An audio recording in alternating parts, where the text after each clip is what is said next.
Are you crying? No. Are you crying? Are you crying? There's no crying. There's no crying in baseball. Why don't you leave her alone, Jimmy? Oh, you zip it, Doris. Welcome back to Thinking Critical. This is Wes. I know a lot of people were very excited about the upcoming, I think it's HeMan Revelations, the Kevin Smith-led animated series coming to Netflix. I personally have taken a wait and see. I know the animation does look good. The character designs look like on point. But some people were buying into the hype, and now that we're getting some of the details, maybe people aren't quite as excited, and it sounds like Kevin Smith might not be the Masters of the Universe fan that he originally claimed he was. And here with me to talk about that is the writer behind Darkwing Duck, a former editor at Boom Studios, Tokyo Pop, just a damn good guy. You know, all in all. Aaron Sparrow, how you doing? Well, thank you. That was a delightful introduction, Wes. I like to be delightful.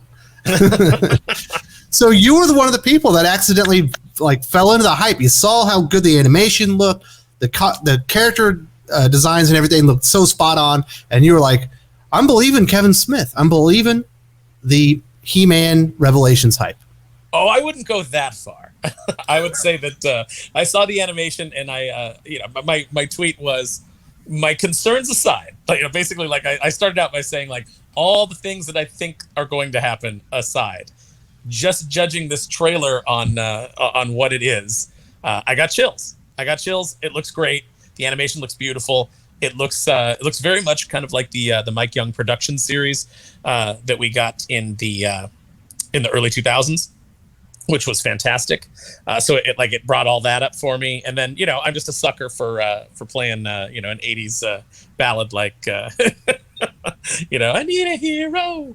Normally that's a little on the nose for me, but for some reason with just the general cheesiness of He-Man as a concept, just the 80s nostalgia, it really worked. I thought it was a great trailer.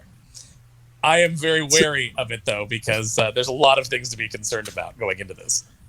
So me personally, I haven't watched a lot of cartoons in the past.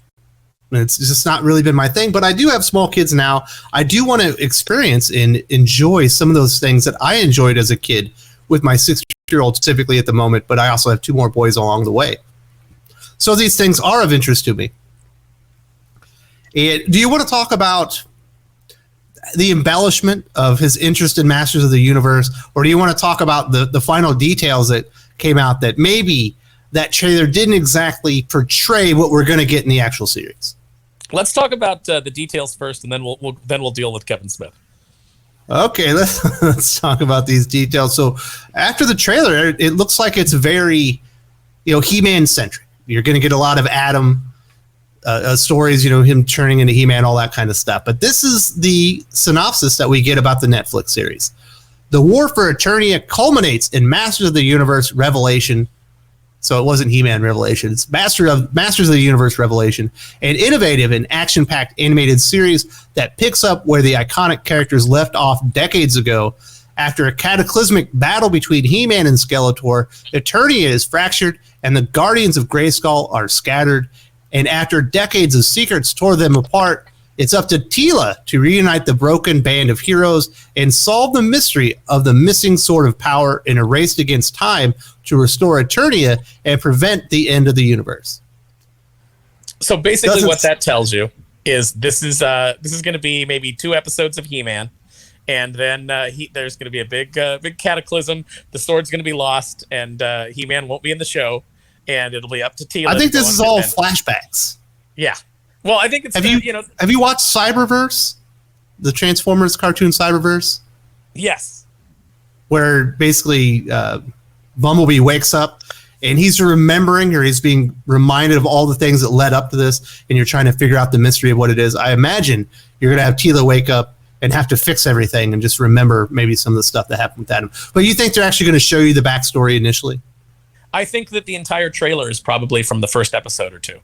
I think all that He-Man action that you're seeing, the Skeletor action, I think all that cool stuff is from the first couple episodes. Because we've seen some of the pictures from the show in Entertainment Weekly, and it looks as if there is a huge time jump. So I think that's exactly what's going to happen. Is we're going to get treated to some He-Man right at the beginning. They're gonna lure us in with that, sucker you in. Then we're going to get the bait and switch, and then it's going to be the Tila show, and she's going to have the side of her head shaved, and she's going to have a girlfriend, and Clownfish TV reported this a while back, and they got a lot of heat for it. That they were hearing from their animation contacts that this was a Tila-centric show, and that it wasn't going to focus on He-Man at all. And Kevin Smith pushed back against that, but all of the marketing seems to indicate that. And I can tell you, I've seen some of the material from the show. I've seen some of the scripts that go out to voice actors, and it pretty much backs up everything that Clownfish TV has said. So I'm very wary of the end product. I think that the creative people involved are very very sus, as the kids say. Well, I want to say this. If you were watching this and you were one of those people that went into Clownfish TV's comments and gave them the riot act when they apparently reported true information, in the immortal words of Bart Simpson, eat my shorts, man. I don't even want to hear from you, because they got it right. Every time they get something right, they just get absolutely dumped on. Neon's Neon's such a good guy. He always gets his stuff right. I mean, and it's all reported as rumor. It's not like as if they're saying they're fact. They're saying this is what we're hearing from our sources, which, have given us good information in the past. And, I can't think of anything that they've been exactly wrong on off the top of my head. They've been right far more than they've been wrong. So, yeah, looks like they're getting it right, and it looks like they're going to be vindicated when this thing comes out. And, eat it, mob. Everybody. Continuously make yourselves look foolish when you go in there and tell Clownfish, Neon, and Geeky Sparkles that they don't know what they're talking about. They seem to have pretty reliable contacts. Yes, indeed. So, it's going to be a Tila-centric show. Now, what's interesting about this, Aaron? There are two ways that you can do Masters of the Universe. You can do He-Man led, but you also can do She-Ra led. It's not exactly there's no alternatives to have a female hero led Masters of the Universe cartoon. But I guess you can't even have one Masters of the Universe cartoon led by He-Man himself. No, I guess not. I guess he's too filled with toxic masculinity by being heroic and muscular, and we need to have all of our heroes not be something to aspire to, but something that reflects us. So that's what I want. I want to watch a schlubby bald guy fight Skeletor. That's what I need, because I need to feel represented. No, I need something to aspire to. I think heroic fiction needs to be something that encourages us to achieve and to reach higher than ourselves. But it seems like the current culture is just all about no, these things make me feel bad about myself, so they need to be watered down, they need to be dumbed down, so that I don't feel bad about my terrible choices. It almost feels like we've fallen so far that the persona of Adam, one of the most beta characters that you'll ever see, is almost like Clark Kent, but more of a pussy, is like an alpha male in today's society. That's too toxic masculine. We can't have that, Aaron Sparrow. Well, the funny thing is I always felt like Adam was, He-Man was who he really was, and then Adam was the facade, kind of like, Bruce Wayne playing the drunken fop. I always thought that was the mask, and then He-Man, the hero, was the character. So much like Clark Kent, the Christopher Reeves version, you downplay your effectiveness, you make yourself look like a buffoon, so that no one will ever connect you to the hero character. Even though on the original He-Man cartoon, all that happened was that he got a deep tan and a little bit of a deeper voice. It wasn't quite as good a disguise as even a pair of glasses and changing your hairstyle. He had the exact same hairstyle. But they did a still makes people uncomfortable in today's society. Little too masculine. You know what? Fiction should make you uncomfortable. I'm sorry. It should explore ideas. Everything is safe and boring now. I think Donald Glover came out recently and said that just this political correctness has just made entertainment really safe and really dull. And I absolutely agree. I think that you've got to push the envelope. You've got to make people uncomfortable. And if things make you uncomfortable and you don't want to watch them, then I just have to go with that mantra that all the He-Man fans got when that terrible She-Ra show came out, which is, it's not for you. And not everything has to be. I didn't get super mad about the She-Ra show because it wasn't for me. Didn't have to be. I don't need everything to be aimed at me. Somebody else can have something, that's fine. But, I want some stuff too. I think it's weird that you make a He-Man cartoon not aimed at He-Man fans. Well, that's why they call it Masters of the Universe, and they just left He-Man out of the title, whereas the original was He-Man and the Masters of the Universe. Yeah. All right, so let's talk about Kevin Smith. I'm a big Kevin Smith fan. At least I was back in the day. Loved his indie movie work. Obviously, he's actually had a pretty strong career in comic books. Not the most on-time guy. He's still got some stories that he's due on that he hasn't delivered some issues. But his work on Daredevil, Green Arrow, and some of the other characters kind of speaks for itself. I don't know what happened to Kevin Smith, but he's. Do you know what happened to him? Like. He needs a check. He has no cool factor left in him whatsoever, and he just constantly needs to tell everybody. He's always looking for like that validation from the fans, so he's always just like placating to them and just spouting off nonsense, so they'll tell him he's great.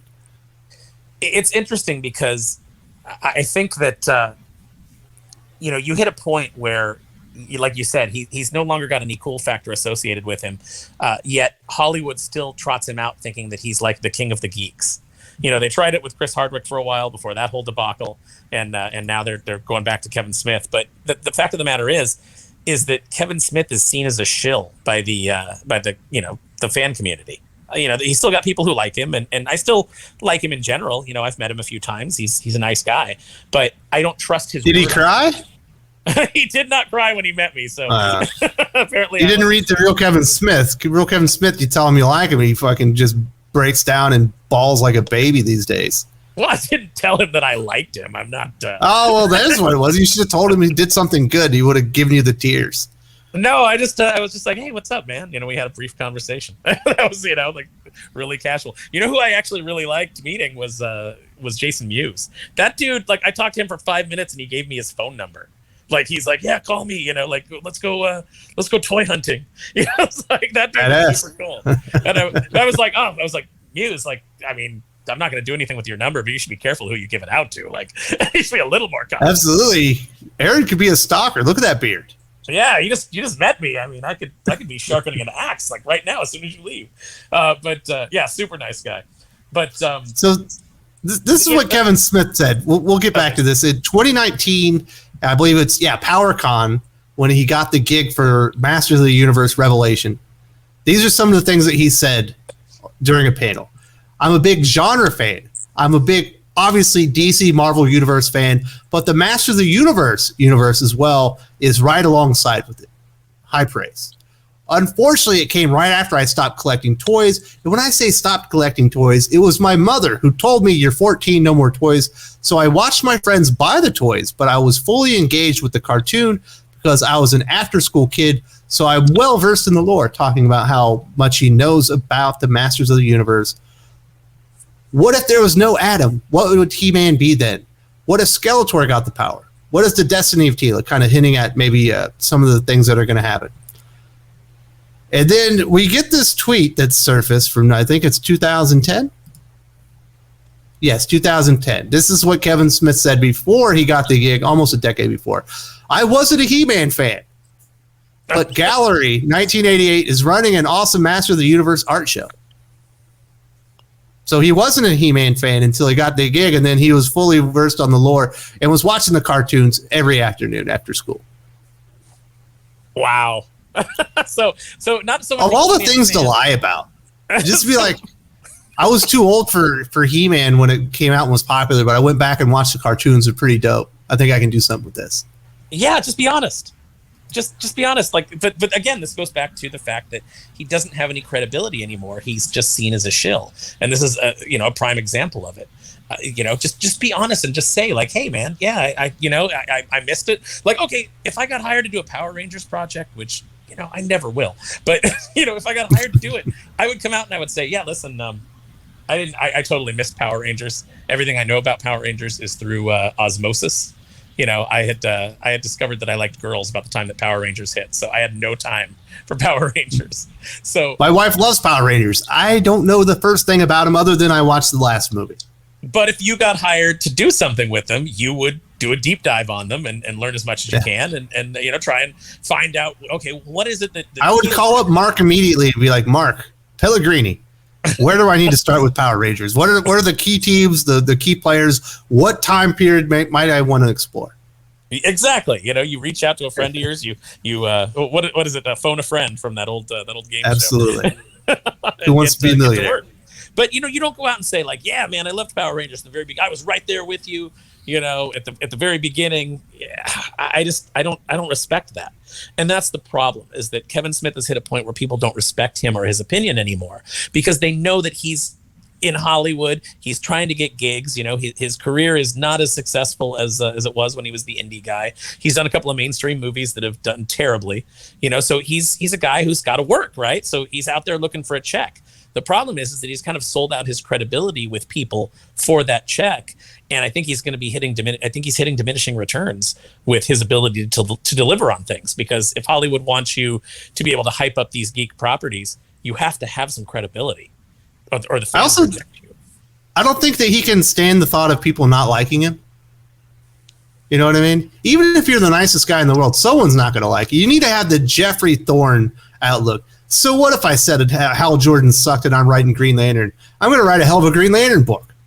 Eat it. Just tell me what you think when you read it. He doesn't give a shit what people think about it. Kevin Smith would probably be in a healthier place as far as his credibility and his ability to connect with people if he was just honest instead of trying to, suck up to people all the time. People don't like that shit. Don't tell me that the final scene of Rise of Skywalker like makes that trilogy, mean something, and that you cried during it. If you cry during everything, then it's meaningless. It's like the old. He's like the DC Omniverse. If everything's special, nothing's special. I was just going to do the Incredibles quote, so you beat me to the punch. But yeah, that's exactly it. It's it's like, oh, this made me cry. This made me cry. And every time an article comes out like that, everybody rolls their eyes because they're like, yeah, this guy cries at the drop of a hat and we don't believe it. We don't think it's genuine. Even if it is genuine, man, and maybe he is a really emotional guy and these things mean so much to him. And, I saw the Skywalker homestead again on film and it made me cry. It made me cry too, but it made me cry at the death of Star Wars. I mean, just that whole sequel trilogy. And he is someone who was very critical of the prequels. In all of his, all the Clerks scripts and things like that, he had those characters just savaging the prequels. The Clerks animated series, they put George Lucas on trial at one point, So he was very critical of the prequels, but then he's telling us that the sequels are good. Get out of here. Nobody buys it. It always sucks when the Renegade ends up selling out and he's no longer punk rock. He's the man. It's like Mark Cuban in the NBA. He used to be the most fined owner in sports, and now he's everything that the commissioner Adam Silver wants to do. Mark Cuban's behind 100% because he's essentially become his lapdog. Well, it's like going from it's like going from singing "We're not," we're not going to take it to singing "I have decided to take it." Everything is awesome, right? But I think that's very true. I think people hit a level of comfortability. They hit a level of success where they're no longer like part of the fandom. They now see themselves as part of the elite, and so they have to kowtow to the elite. He can't say anything bad about Star Wars because he might be cutting off a Lucasfilm. He wouldn't get to go to the next day. The next premiere.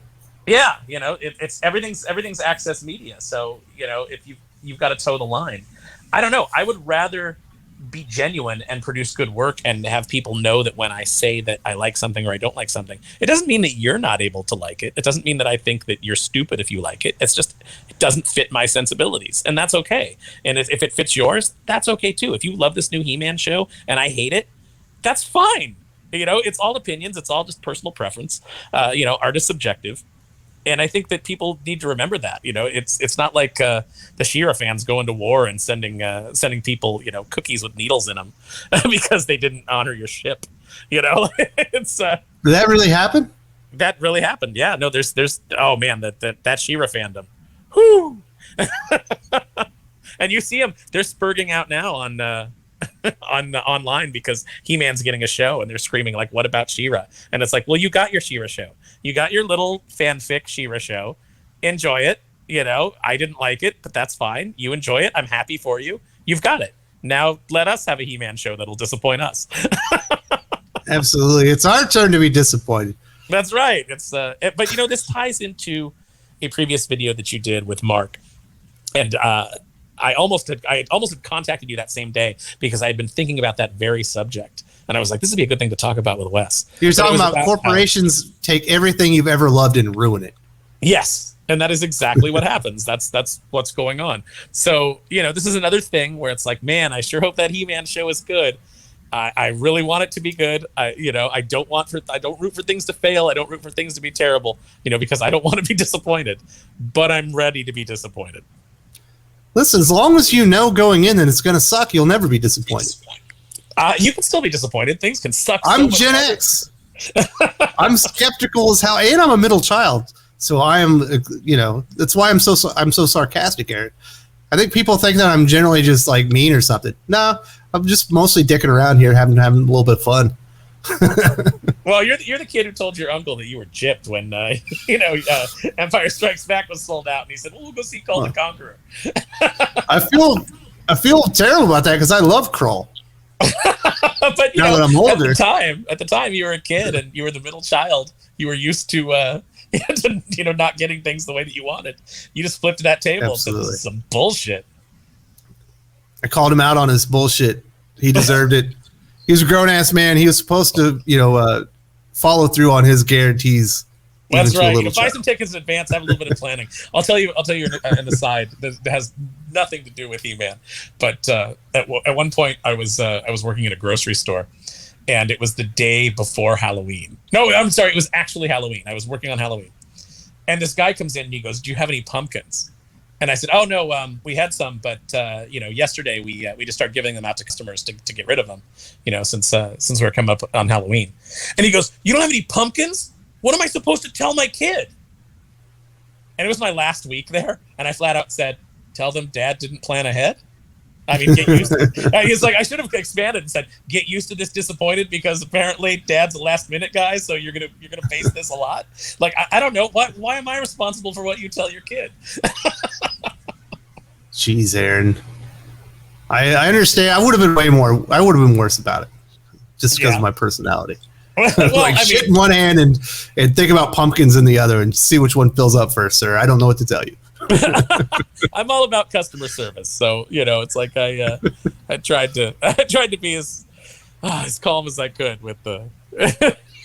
But yeah, it's so this is what we deal with. We deal with hey, here's this thing that you love, and we go, "Oh boy, how are you going to ruin it?" And that's the attitude that we have to have. That's the problem with when your expectations are subverted. It's when they deliver something good nowadays. Yeah, exactly. It's I can tell you from working in the industry that good work doesn't get produced as much as it escapes. There are so many obstacles. Even things that I've done. What I had for you originally was probably so much better than what you actually got. It's just a fight to get quality stuff out sometimes because you have approval people in the way who don't understand or don't care or are just terrified. I mean, this is the way that the industry runs is people are so terrified of making a misstep, especially now with cancel culture and the social media mobs. They're so terrified of making a misstep that we get really boring entertainment, and they're trying to appeal to a crowd that has a mob mentality on Twitter. If you don't do what they like, they're going to come after you. Just like the She-Ra fans are now like roasting Kevin Smith and coming after him as if he has anything to do with that She-Ra show. Not being picked up for another season. I can tell you right now, he dropped a tear or two when he saw it. Oh yeah, he definitely cried. She-Ra's back on screen, even though it's not She-Ra at all. She-Ra I remember from when I was a kid. I was such a huge fan.